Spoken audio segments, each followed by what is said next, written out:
How to log in into your ADP Workforce Now employee account. Well, there is a two-way to log in into your account. The first one is installing the ADP Workforce app on your device. After that, open the app and log in into your account. And the next one is log in through the website. Head over to any of the web browser or the Safari. Here in the source bar, search for ADP Workforce Now login.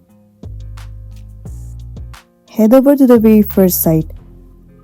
Wait for a while for it to load.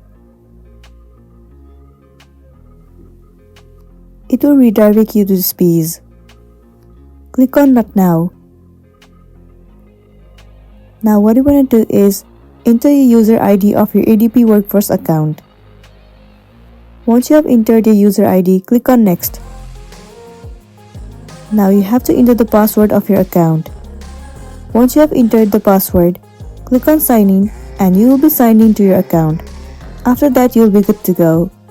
So that's all for today, and this is simply how you can log in into your ADP Workforce Now employee account. Make sure to smash the like button and consider subscribing if you found this video helpful.